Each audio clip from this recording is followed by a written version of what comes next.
Relax and listen to the voice. Hello once again, and welcome back to another installment of Unexplained Deaths.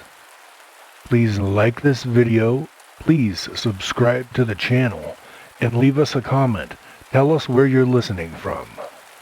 Well, alright, here we go. The unexplained death of Nora Fuller. Though this case remains unsolved, it is believed that Nora Fuller was the 15-year-old victim of a meticulously planned murder in San Francisco.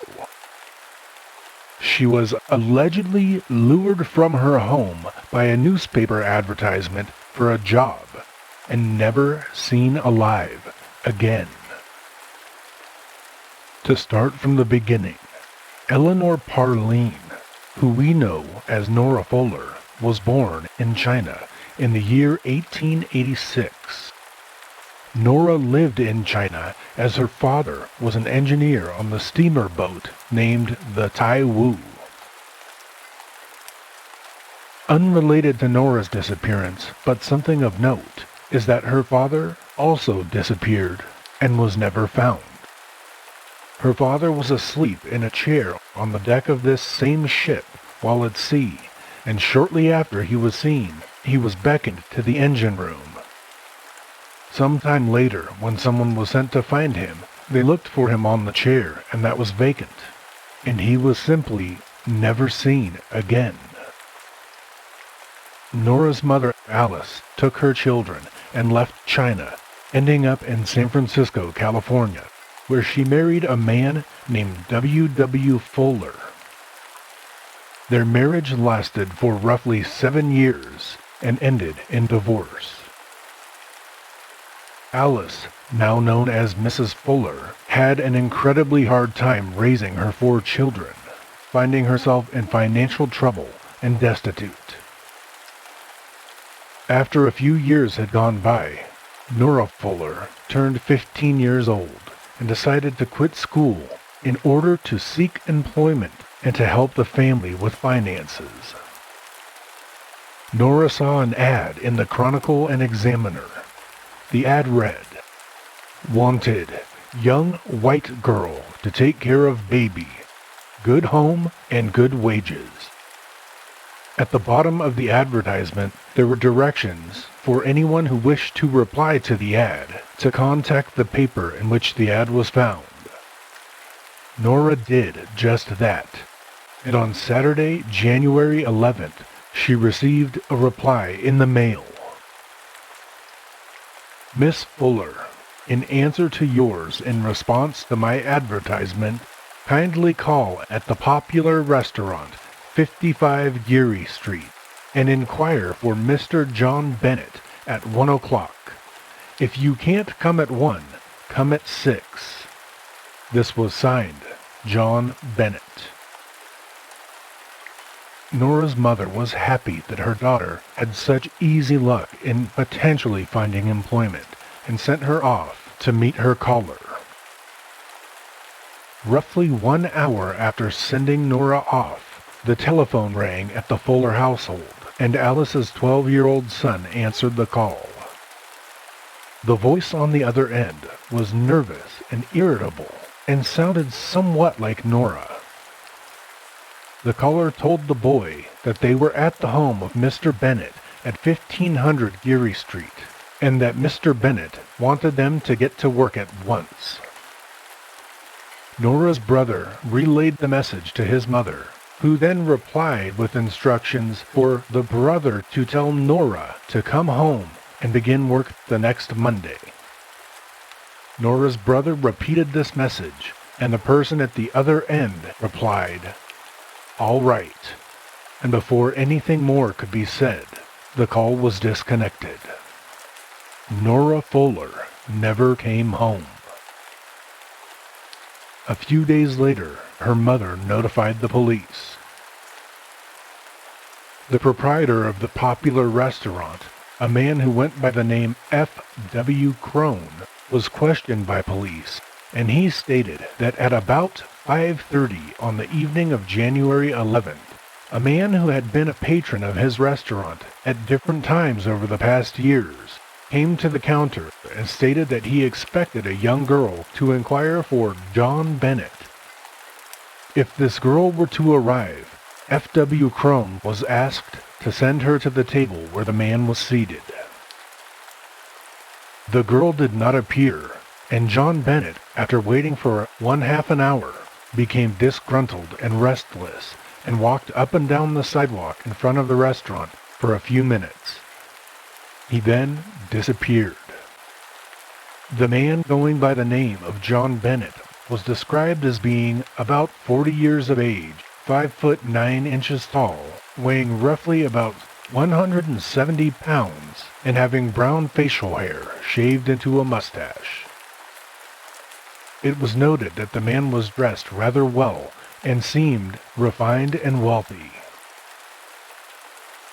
One waiter who was employed at the popular restaurant frequently waited on John Bennett and stated that the man loved porterhouse steaks, but only ate the tenderloin portion of the steak, which earned him the nickname of Tenderloin among the staff.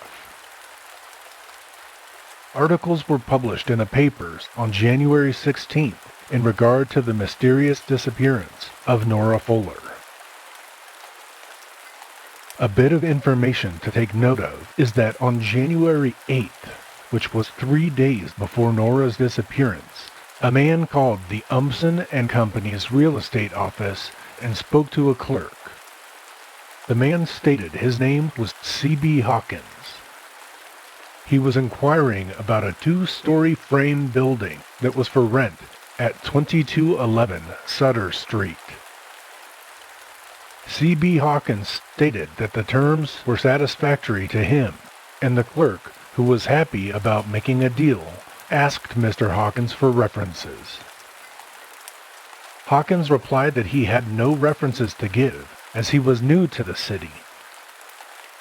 Even without references, the clerk gave him the key after he had offered to pay 1 month's rent in advance. The caller signed the contract with the same given name, C.B. Hawkins. The description given by the clerk to the police was the same identical description that matched with John Bennett. The very next day, the Umson and Company real estate firm sent E.F. Bertrand, a locksmith and handyman who worked for them, to the Sutter Street home to clean it up. It was noted many days later that the house appeared to still remain vacant. Fred Crawford, a man who worked for the real estate firm, checked into the home but found no one there. He then went to the Golden West Hotel, which C.B. Hawkins had mentioned staying at, but there was no record of C.B. Hawkins there. By February 8th, the month's rent was up, and a collector and inspector named H.E. Dean was sent to the home. H.E. Dean entered the home with a key with which he was provided, and found no furniture on the lower floor. He went upstairs where he found the door to a back room closed. He opened this door, but the shade was drawn, and the room was semi-dark. Dean stated that he saw a bright-colored garment on the floor, and felt, as if by intuition, that something was wrong. Dean left the building, came into contact with an officer by the name of Gill, and requested that Officer Gill return with him to the house. The officer entered the room, and upon raising the shade, found the dead body of a young girl who was lying as if asleep in a bed. On the bed there were 2 new sheets which had never been washed, 1 blanket and 1 quilt. The only other furniture in the house was 1 old chair. There was no food and there were no dishes. There were also no means of heating or lighting in this house, as the gas lines were never connected. Upon investigation, they found that the girl's clothing was in the bedroom, along with her purse. Her purse contained no money, but there was a card with the following inscription: Mr. M. A. Severbrennick of Port Arthur. During inspection of the scene, the butt of a cigar was found on the floor, and there was an almost empty whiskey bottle upon the mantel in the front room. Though there were no articles for toiletry in the house, police did discover one towel. Many letters were found addressed to Mrs. C.B. Hawkins at 2211 Sutter Street. These letters were from furniture stores and contained advertisements and other solicitations. A letter addressed to Mrs. Hawkins, which had been postmarked on January 21st, 10 days after the disappearance of Nora Fuller, had been opened by someone and then placed in the girl's jacket, which was found in the room. Sadly, Mrs. Fuller identified the clothing as that of her daughters, and subsequently identified the body at the scene as her daughter, Nora. The young girl's body was examined by Dr. Charles Morgan, a toxicologist. Dr. Morgan examined the body and stated that there were no traces of any drugs or poisons. Upon examination of her stomach, the only items found by Dr. Charles Morgan were the remnants of an apple, which had apparently been eaten 1 or 2 hours before death. Nora's mother stated that she had, indeed, eaten an apple shortly before she left home on that fateful day. Another doctor performed a surgical autopsy and found 2 black marks on Nora's throat, one on each side of her larynx. This led the doctor to conclude that the death was due to strangulation. Aside from these marks, it was clear that the child had been otherwise assaulted, and her body was drastically mutilated. When questioned for investigation, a man named B.T. Shell, who was a salesman at the J.C. Kavanaugh Furniture Store, stated that on 5 p.m., January 9th, a man of the same description as Hawkins and Bennett arrived wearing a high silk hat and said that he wanted to furnish a room temporarily. The man purchased 2 second-hand pillows, a pair of blankets, a comforter, and a top mattress. The man urgently insisted that these be delivered to the address at once or not be delivered at all.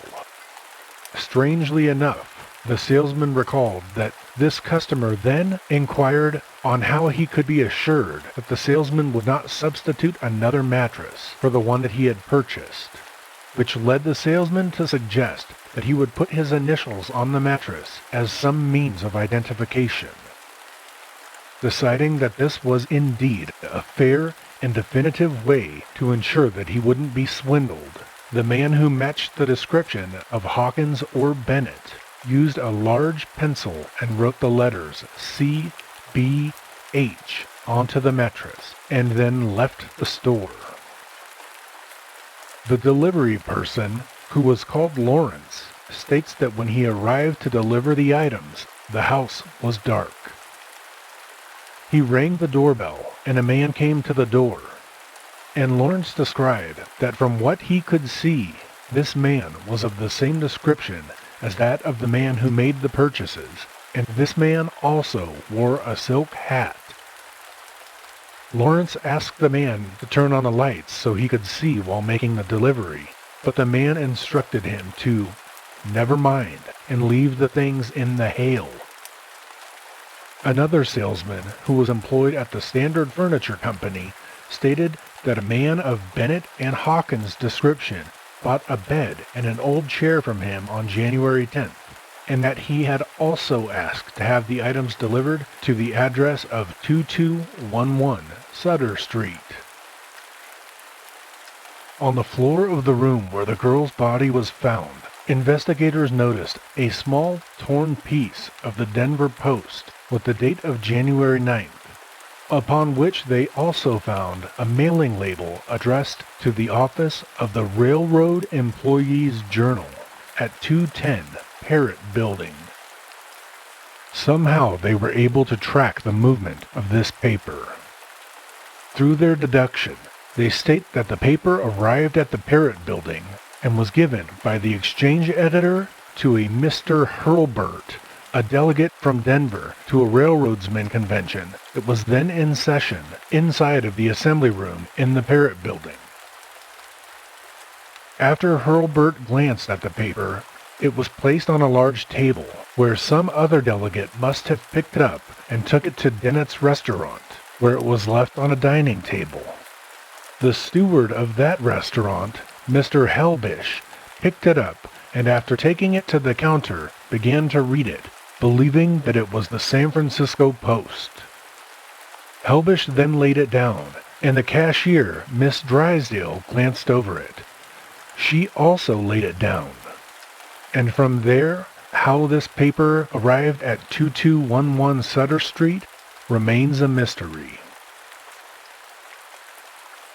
A girl named Madge Graham, who was 17 years old, had become acquainted with Nora in 1901, and the two had become quite friendly.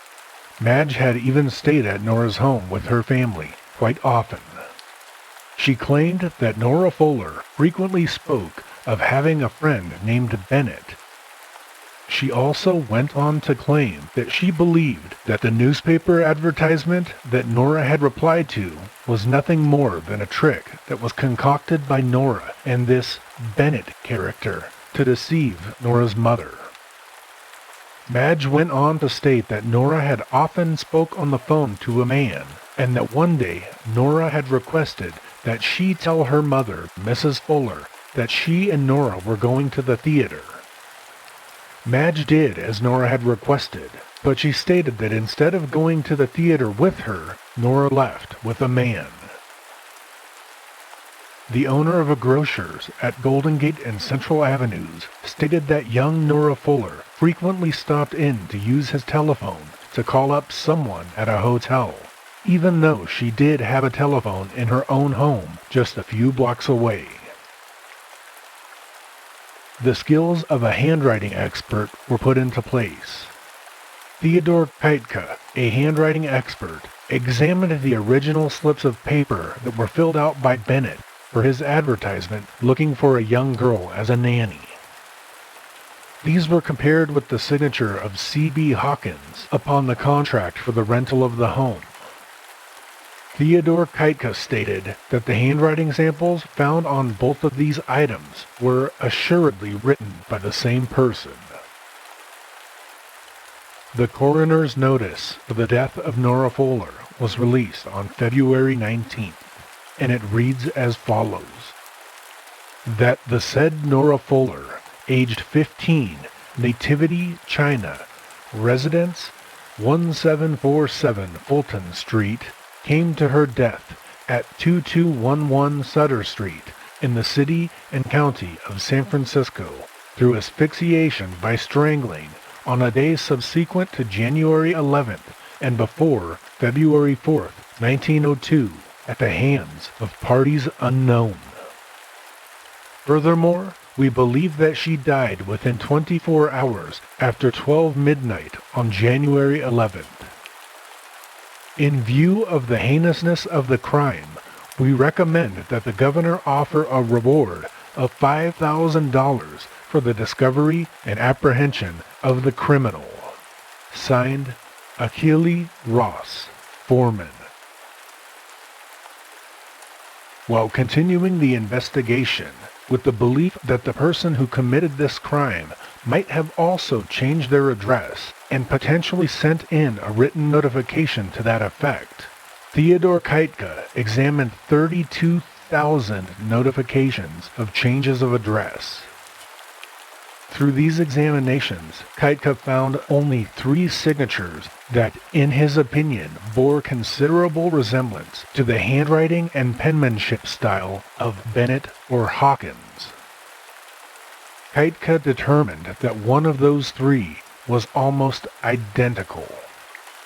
This turned out to be the signature of a man who was in Kansas City, Missouri, and San Francisco Police Captain Seymour headed east to investigate personally. Unfortunately, Captain Seymour returned, stating that the man had nothing to do with the crime. On January 16th, 5 days after the noted disappearance of Nora Fuller, yet 3 weeks before her body was found, the newspaper of San Francisco was giving considerable publicity to the case.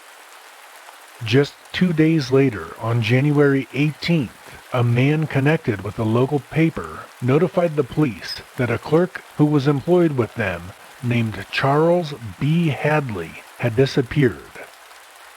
It was discovered later that Charles B. Hadley disappeared as he had held debts with his employers. San Francisco Police Detective Charles Cody was sent to locate the man, and he found information stating that the man lived at 647 Ellis Street. Upon arrival, no trace of Charles B. Hadley could be found. When the body of Nora Fuller was discovered and police began their investigation, photographs of the signatures of C.B. Hawkins and the initials C.B.H., which were written on the mattress, were published in all of the papers. A woman who lived at 647 Ellis Street happened to have a photograph of Charles B. Hadley in her room, and on the back of the photo he had written his name, C.B. Hadley. Upon seeing similarities to the handwriting on the back of this photo and the handwriting that was published in the newspaper, the woman delivered the photograph to San Francisco Police Detective Cody, who then delivered it to Theodore Keitka for investigation. Keitka instantly determined that the person who wrote C.B. Hadley on the photograph, without doubt, was the same person who wrote C.B.H. on the mattress and C.B. Hawkins on the contract. It was noted that C.B. Hadley had the same general physique as the description of this Hawkins character, but that C.B. Hadley was always clean-shaven. Miss Blazer, the woman who lived at the 647 address, did state, however, that she had witnessed Hadley wearing a false brown mustache around the house, and it was subsequently learned that he had purchased a fake mustache at a Japanese store on Larkin Street. Miss Blazer, the woman from the 647 address, included a statement to the police. I now recall that after the disappearance of Nora Fuller, Hadley made a practice of getting up early in the morning and taking the morning paper to the toilet for reading.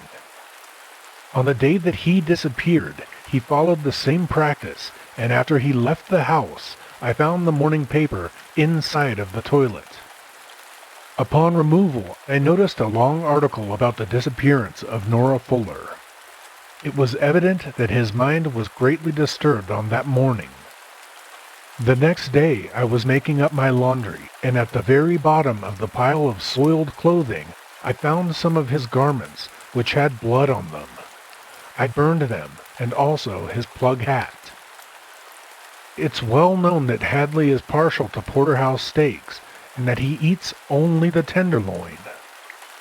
On the evening of January 16th, Hadley telephoned to me that he would not be coming home. I confess now that I suspect he committed this murder. Theodore Keitka obtained a photograph of Hadley and altered it by giving him the appearance of wearing a mustache and a similar plug hat. This altered photo was shown to different persons who had had dealings with this Hawkins character, which resulted in the following. The expressman said it looked very much like him. The real estate man said that the resemblance was very similar. A man named Ray Zertana, who had seen Nora in the park with a man, stated that the picture was a good likeness of that same man.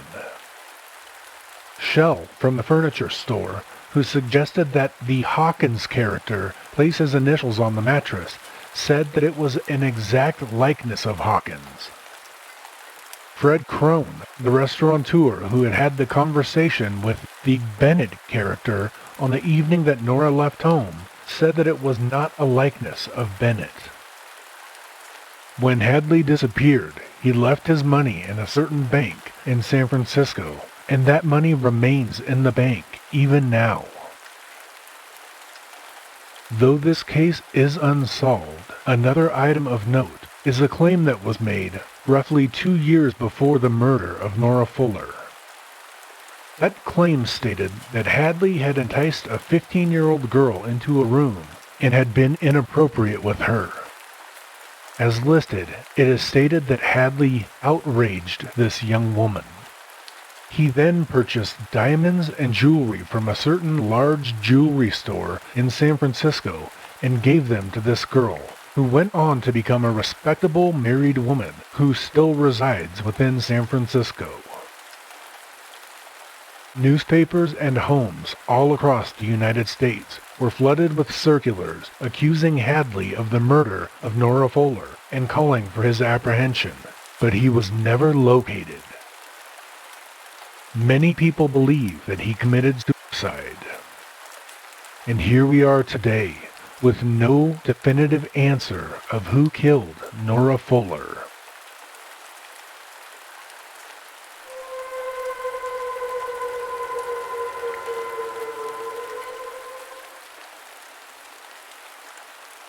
Though this next story is not a confirmed unexplained death, it is an unexplained disappearance.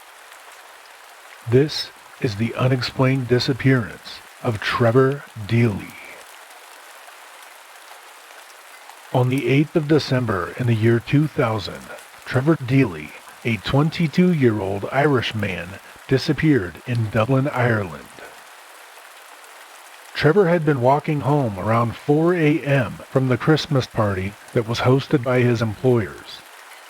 He had stopped by the work office on the way home to retrieve an umbrella and to arrange a couple of things for his shift on the following day. Trevor was seen on security cameras entering and leaving the office building. This footage also shows Trevor speaking to a man who was dressed in black before he enters the building. This man has never been identified. Deely was later seen on another security camera in front of a bank that he passed on Haddington Road as he headed home by foot. The images from this security camera are the last images that exist of Trevor Deely. In May of 1999, Trevor Deely began working in the IT department for the Bank of Ireland Asset Management on Leeson Street in Dublin, Ireland. In late November of the year 2000, just weeks before his disappearance, Deely flew to Alaska within the United States. Deely was offered a discount that was given to him by a friend. Deely traveled to Alaska to visit with a girl that he had met in Dublin during the summer while she was there on vacation in Ireland. The office Christmas party was scheduled for Thursday, the 7th of December. Deely had alcoholic beverages in an establishment known as Copperface Jack's, as well as the Hilton Hotel. The party continued on and moved to Buck Whaley's nightclub on Lower Leeson Street. Deely was alleged to have left Buck Whaley's at about 3:25 a.m. He started walking in the direction of his apartment in the Renoir complex on Serpentine Avenue in Ballsbridge. It was noted that there was a heavy storm that night, with wind gusts as high as 60 to 70 miles per hour, and at this time there also happened to be a taxi strike, which also lended to the fact that Deely was walking home on foot. At 3:35 a.m., Deely arrived at the office building and was let in after making a call to security. While inside of the office, Deely made a cup of tea and spoke to a colleague, a man named Carl Pender, who was working the night shift. It was noted that Deely checked his emails and made a note of a few things that he needed to do for work the following morning. Deely then left the office at 4:03 a.m., taking an umbrella with him, and continued in the direction of Ballsbridge. Around this time, he rang a friend of his and left a voicemail. His friend described the message as saying these words or something very close to those effects. "Hi, Glenn. I've missed you there. Just on my way home. All's going good. I'll talk to you tomorrow." Deely's friend deleted the message, as at the time he did not regard the message as being anything of any great significance. Closed-camera TV footage shows that there was a man dressed in black waiting outside the gates of the bank for approximately 1/2 of an hour before Deely arrived. When Deely arrived, he had a brief conversation with this man. 2 minutes after Deely entered the bank, 2 more men arrived at the gate. While the other 2 men have since been cleared as colleagues of Deely, the man in black remains a person of interest. By the time that Deely left the bank, the man in black was no longer waiting outside. At 4:14 a.m., closed-circuit television footage shows Deely walking past what was then the AIB Bank on the corner of Bagot Street Bridge and Haddington Road in the direction of his flat. About 30 seconds later, a man dressed in black passed by the AIB Bank. Police initially believed that this was the same man who had spoken to Deely outside of his office, but they subsequently identified and interviewed the man who was captured by the AIB CCTV footage and have indicated that they are satisfied that there was nothing suspicious about his movements and that he is not the same man who had spoken to Deely outside of his office. This is the footage that represents the last known sighting of Deely. When Deely failed to show up to work the next morning, there was no great concern, as other members of the staff realized that they had put in a very late night at the party.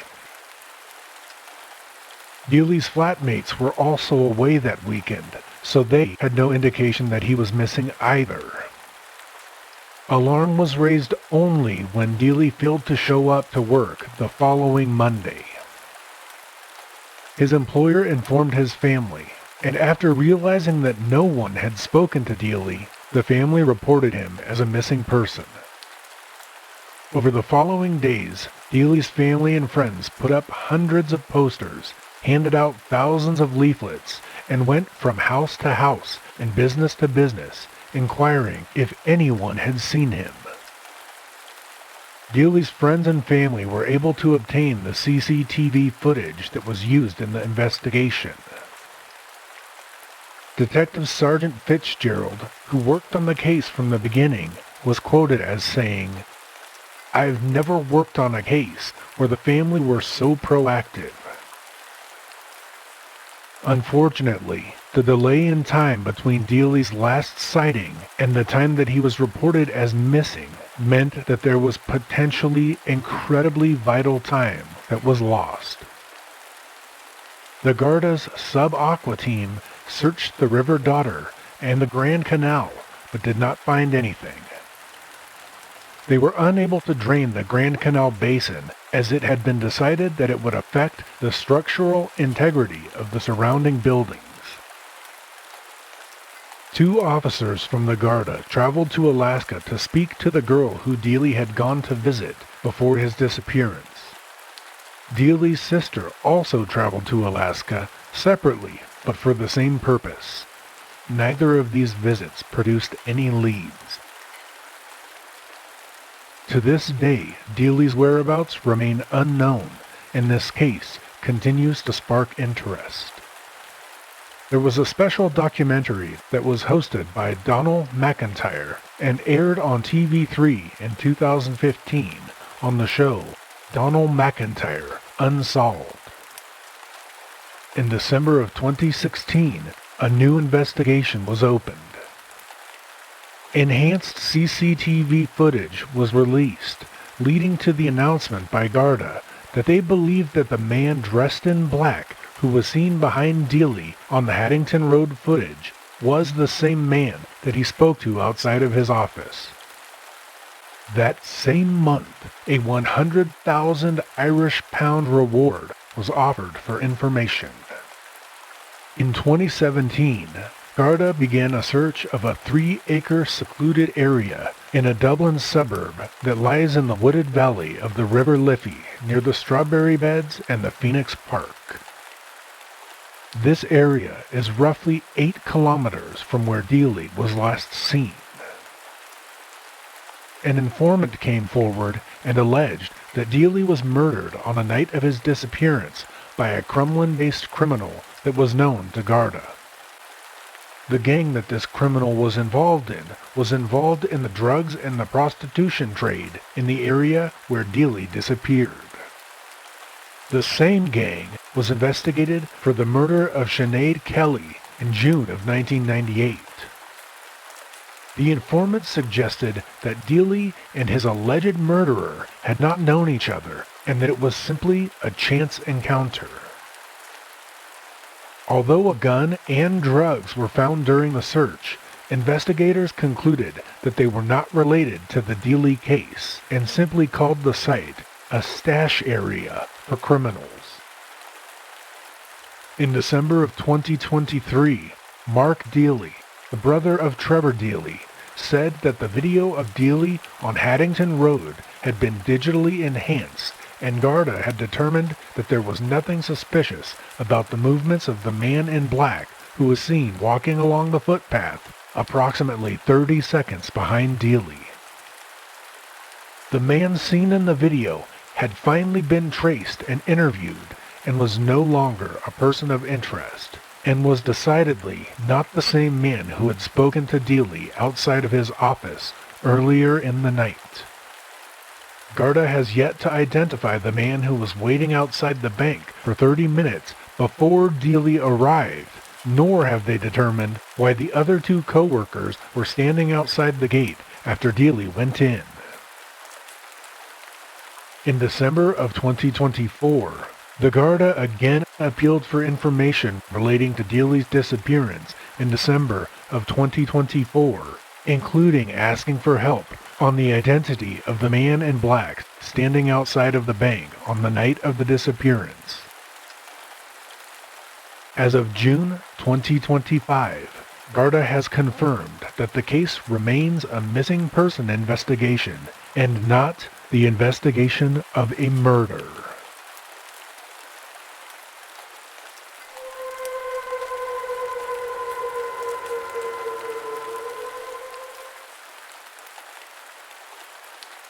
Fred the Head.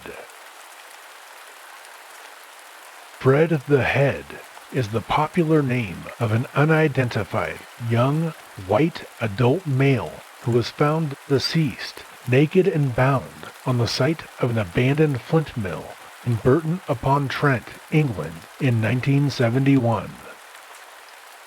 A number of investigations have failed to identify the body, and it is now the oldest unsolved and missing persons case in Staffordshire. The body was discovered at 7:30 p.m. on March 26th of 1971 by a man named David Nathan. David Nathan was a special constable and an employee of Messrs. Time Consortium, which was a jeweler. Nathan was off duty at the time of the discovery, which was made while he was walking around in an area behind his place of work while on his way to participate in some shooting practice. The site of the discovery lay upon an island on the River Trent, which is accessible only by a footbridge off of Newton Road and barred by a locked gate, or accessed by a long and narrow, unpaved track from the Burton Bridge. Nathan had accessed the site through a locked gate which was considered secure enough for the police to rule it out as a potential route used by any suspect. While walking, Nathan discovered a fragment of a human skull after he tripped over what he assumed was a bag of cement, but was, in actuality, a mound of earth which was covering a grave. Police were called and discovered the body of a man in a 4-foot-deep grave. He had been buried in a kneeling position with his hands and feet tied, which led the police to suspect murder. Police estimated that the body was that of a white man aged between 23 and 29, at around 5 feet and 8 inches in height. It is suspected that the man had died 12 to 18 months prior to this discovery. The man's body was of a thin build, and he had well-looked-after hands with short, trimmed fingernails. The body was naked, apart from a pair of pinkish beige socks with mustard-colored heels and toes. Upon one of the fingers on his right hand, he wore a woman's 9-carat gold wedding ring. A 3-year-long investigation was conducted by Staffordshire police, who were unable to identify the man, who became known simply as Fred the Head, as the skull was the first part of the body to be unearthed. Police were able to identify that the socks that were found on the body had been purchased from a stall in the Burton marketplace. It was also discovered that the ring had been manufactured between 1967 and 1968 by Henry Showell in the Jewelry Quarter of Birmingham, and was one of only 5,000 made in that style. Fred the Head was noted to have had extensive dentistry work carried out in the 6 months before his death, and was found with a partial upper denture. He was also found to have suffered from torticollis, which would have caused his head to lean to his right while he was alive. This case remains listed on the National Crime Agency's Missing Persons Bureau website and is the oldest unsolved missing persons case in Staffordshire. Some developments in the case have been made in the decades since the body was found. Fred the Head became one of the first unidentified bodies to have what is called an E-fit composite image made to show what he might have looked like in his life. Fingerprints were also taken at the time of the discovery, but have yet to show a match. In the year 2006, the case was featured on the BBC's Crime Watch program for the very first time. In 2014, the skull of Fred the Head was subjected to tests and scans by a team from the University of Derby, who concluded that the likelihood of the skull being of Hungarian or Danish origin was equal to the likelihood of it being of British origin.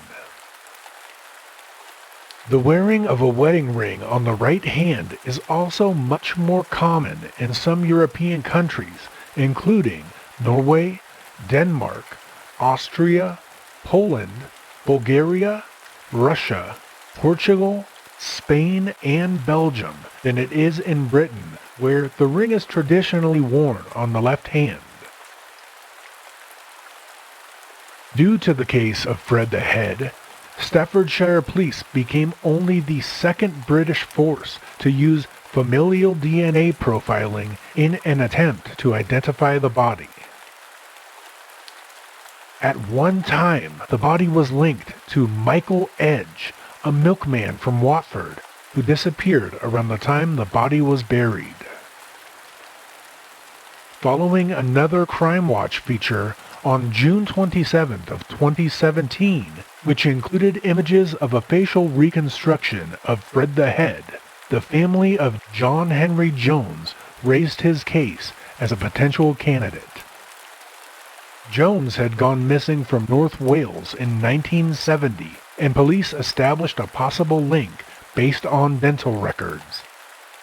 Unfortunately, DNA testing subsequently proved that the body was not that of Jones.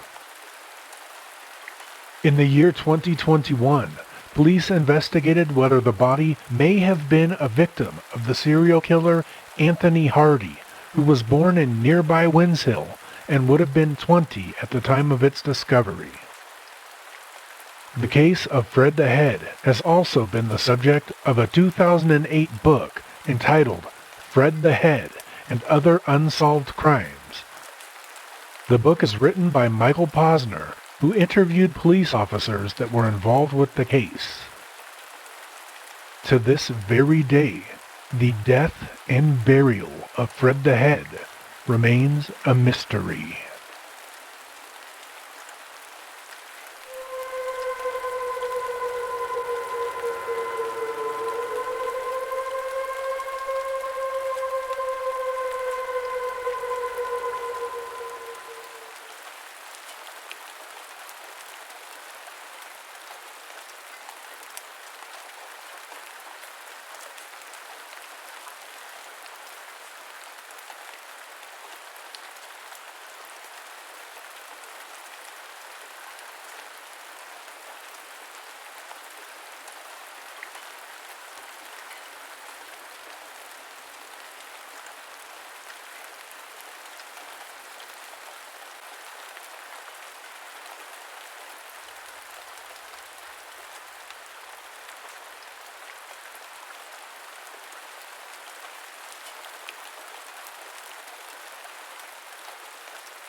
And with that, dear listeners, Volume 2 of Unexplained Deaths comes to its final resting place. We hope that you've enjoyed this episode. If so, please give the video a like. If you feel so inclined, share it with friends and family, or anyone you know who has an obsession with unsolved crimes. Subscribe to the channel and take care of yourselves. We wish you well, and we hope that you have sweet dreams.